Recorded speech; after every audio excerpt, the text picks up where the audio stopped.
আজি লোকেল মুৰ্গীৰ ৰেচিপি এটা আপোনালোকলৈ আগবঢ়ালোঁ। যিহেতু লোকেল মুৰ্গী খাই ভাল পাওঁ মই, এয়া পিঁয়াজ দুটা এনেকৈ পিহি ল'লোঁ আৰু ইয়াতে খুন্দনাতে মই আদা নহৰুখিনি বটি ল'লোঁ আৰু এনেকৈ আকৌ পিঁয়াজ দুটা মই কাটিও লৈছোঁ। এয়া মাংসখিনি ধুনীয়াকৈ অকণমান মই মিঠাতেল অকণমান দি লৈছোঁ। তাতে আকৌ যিখিনি খুন্দি লোৱা পিঁয়াজ আছিলে, আদা নহৰু আছিলে, এইখিনি মই ধুনীয়াকৈ ইয়াত দি লৈছোঁ। দি পেলাই একেবাৰে নিমখ সোৱাদমতে দিছোঁ আৰু হালধিও মই ইয়াতে একেবাৰে দি লৈছোঁ।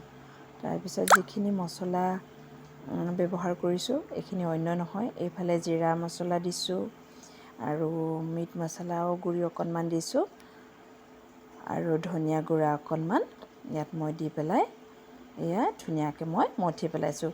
কোনে কেনেধৰণে বনাই জনাবচোন আপোনালোকে। মই কিন্তু মাংস বেছিভাগ এনেকৈ বনাওঁ, লোকেল মুৰ্গী যিহেতু, আৰু বতৰো ঠাণ্ডা, বৰষুণ দি আছে। এইফালে কেৰাহী গৰম হ'ল, তেল দি দিলোঁ আৰু মই যিখিনি কাটি থোৱা পিঁয়াজ আছিলে এইখিনি দিলোঁ। ইয়াত অকণমান ডালচেনিও দিছোঁ, পাঁচফোৰণো দিলোঁ। তাৰপিছত তেজপাত দি পেলাই এনেকৈ মাংসখিনি ধুনীয়াকৈ ভাজি ৰাখিলোঁ আৰু এয়া অকণমান মই জলকীয়া গুড়াও দিছোঁ ৰঙৰ কাৰণে।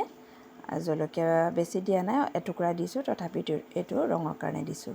এয়া চব ধুনীয়াকৈ হৈয়ে গ'লগৈ, বেছি সময় নালাগে। লোকেল মুৰ্গীকণ খুব সোনকালেই হৈ যায়, বনাবলৈও সহজ। আৰু ইয়াত মই ভাতকেৰেলা দিছোঁ, খাই ভাল পাওঁ যিহেতু, আৰু আলু এটাও দিছোঁ। মাংসত মই ভাতকেৰেলা দিলে খুব ভাল পাওঁ। তাৰপিছত এয়া সিজাই এই পানী এবাতি দি দিছোঁ। যিহেতু মোৰ ঘৰৰ মুৰ্গী লোকেল নহয় জানো, সেইটো কাৰণে পানী অকণমান দিব লাগিব। আৰু এয়া মই পানী অকণমান দি ধুনীয়াকৈ ঢাকি ৰাখিলোঁ আৰু তাৰপিছতে বেছি সময় নালাগে। এয়া মই ঢাকি ৰাখিলোঁ, তাৰপিছতে চালোঁ 10 মিনিটমানৰ পিছত ধুনীয়াকৈ হৈয়ে আহিলে মাংসকণ। এয়া চব খাবলৈ কিন্তু খুবেই ধুনীয়া হৈছিল। এয়া আপোনালোকক আজিলৈ দেখুৱালোঁ।